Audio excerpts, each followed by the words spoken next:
Hi there and welcome back to chapter 3, lecture number 16. So in the previous video we added this sandstone border, and in this lecture we're going to add the displacement. So to add this high resolution look on the medieval wall. So I like to change the sunlight a little to give it a bit more depth, because we had the sunlight facing straight on the wall, and that is not really good for the depth. So this looks way better to me. What we do is left click on the wall and we go to the modify tab. So this wrench, we go to add and we start with the subdivision surface to add some more vertices on it. Nothing will happen, and that's because we also have to add the displacement modifier. All right, so looks a little bit bumpy. No other words for it. And that's because we have to add the texture. So because we've added this displacement on the sphere, it's still there. We're still in the same scene. So it's called texture, and for better naming, you should call this later brick displacement or whatever. So it's now applied, but it's missing the UV coordinates, and we go to local and change this to UV. All right, so still really deformed, and that has everything to do with the mid-level. If I change this, and let's go for a 0 value, you can see it will change. So I discovered a value of 0.03 will work out pretty well. So you can use values between 0.02 or 5, but we also have to change the displacement on the sandstone. So 0.03 was the best value for me, but feel free to figure it out yourself. So we've added this displacement, so go for a value of 3 to do some testing on the brick wall. You can see there is some problem with the UVs, and that's because we probably have the sandstone still selected. So change this to UV map, and that will change it to the correct way. We have to increase the strength, so a value of 3.5 or 4 will add this rough look, looking good to me. And that's pretty much it. So the following thing that I like to do is disable these monitors, so we have the original shape, and change these extruded parts a little. So we go to edit mode, tab, we left click on the vertices, and we're going to do some proportional editing. So press O or tap this button. So there we go. And if you press the G button for dragging, you can see there is a sort of circle, and you can change the scale by scrolling the mouse wheel. And what I like to do is just change these a little so they do not have the perfect rectangle shape on the wall. So do it slightly, don't do it too much, because that will deform the shape. So something like this will do very well. All right, there we go. Control point, so we have a perfect view on the mesh. So slightly changes, not that much, and there we go. And that one for sure we need to change. Yes, because medieval walls do not look rectangled, not at all. All right, so yeah.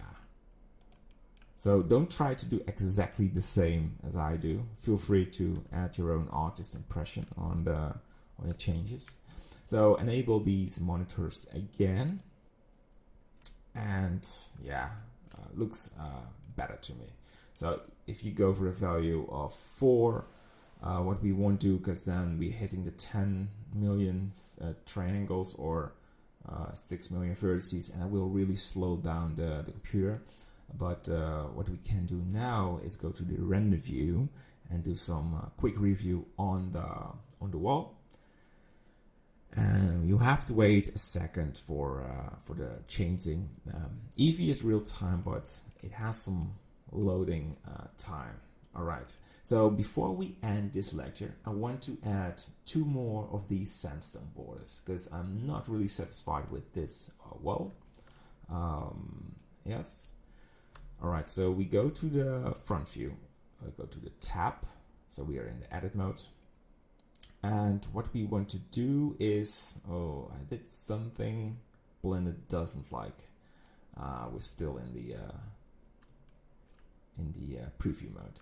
So go to the wireframe and select this area. And now deselect these rows. Yeah, that should be it. Deselect that one, go to solid. You want to select these, Control Z. All right. Deselect it. All right, this is good. You want to select sandstone and drag this downwards. For this, we go to the material preview, or you go to the render view. What fits the best? And again, because we do the loading, take some time, and we lower this. Maybe we have to also lower the. I think we disabled the modifiers, but it takes some loading time. Not quite sure why, but this is typically an Eevee thing that yeah, it's still enabled. All right, and then we lost our selection. That's just super weird, but it's good because we are learning something, and these things can happen, so we have to do it again.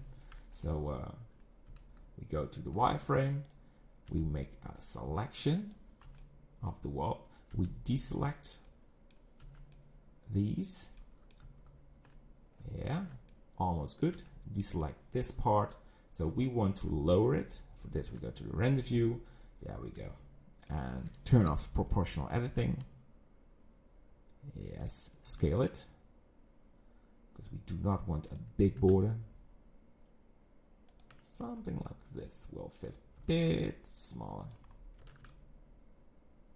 So you want to have it on the transition between flat and this curvy size, and we want to do the same for this part. So we go here, go to wireframe, select this area.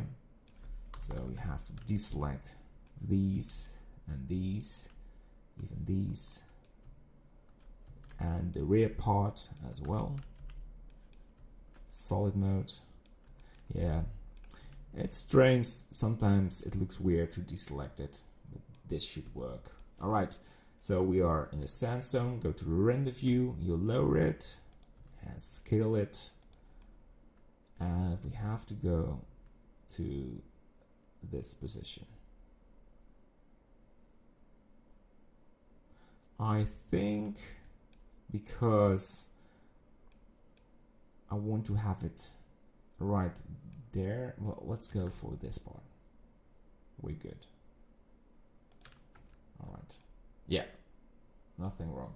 So this will break the look of this bricky wall. So there is not only bricks, but you have some transitions between brick and sandstone.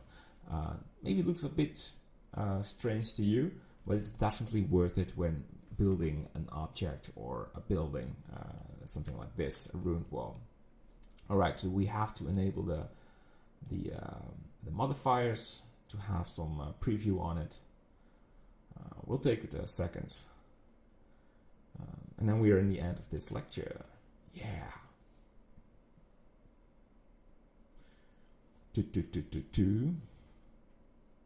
Weighting is one of the parts of working in 3D. It's yeah, it's just there. There's no solution you can avoid it. You can see these need to be swiped, UV map, and render modes. Yeah, weighting, but it's good weighting. Weighting gives you this situation of reviewing your work all the time, and I do not really have problems with it. All right, so this is the end of this lecture. So we've added displacement and 2 extra borders on the sandstone borders on this wall. All right, so in the next lecture we will remove the displacement look on the sandstone and maybe make some small additions on the wall and call it done. All right, see you in the next lecture. Bye bye.